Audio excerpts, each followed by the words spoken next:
penyuluhan tentang anemia pada remaja. Nah, sebelumnya, apakah teman-teman ada yang tahu apa itu anemia? Tidak.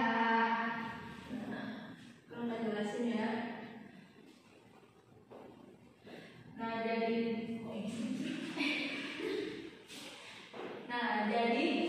apa itu anemia? Nah, jadi anemia ini adalah suatu keadaan di mana kadar hemoglobin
makanan yang bisa menyebabkan anemia bagi kita yang remaja. Tadi sesuai yang sudah saya jelaskan tadi ya, jadi itu sebaiknya kita itu menghindari seperti teh, kopi, dan juga kayak susu atau yogurt. Jadi dikarenakan di dalam teh itu terdapat tanin, dan juga di dalam kopi terdapat kafein, dan di dalam susu itu terdapat kalsium. Dan nah jadi di dalam kandungan yang sudah saya sebutkan tadi itu terdapat zat-zat alami yang dapat menghambat penyerapan dari zat besi tadi. Oke, gimana Pak? Paham, Kak. Makasih, Kak. Iya, sama-sama. Nah, jadi dari yang Kak jelasin tadi, apakah ada yang bisa menjelaskan sedikit tentang gejala umum pada remaja putri? Iya, mana ya? Iya. Gejalanya itu lemas, letih, lesu, terus cepat lelah, pusing dan mudah mengantuk. Nah, ya bagus sekali. Bagaimana apakah semuanya sudah paham tentang anemia pada remaja putri? Kalau begitu, kalau sudah semuanya sudah paham, karena itu penyuluhan tentang anemia pada remaja putri dapat kita sampai di sini. Kalau misalnya ada salah bicara, mohon maaf. Assalamualaikum warahmatullahi wabarakatuh. Waalaikumsalam.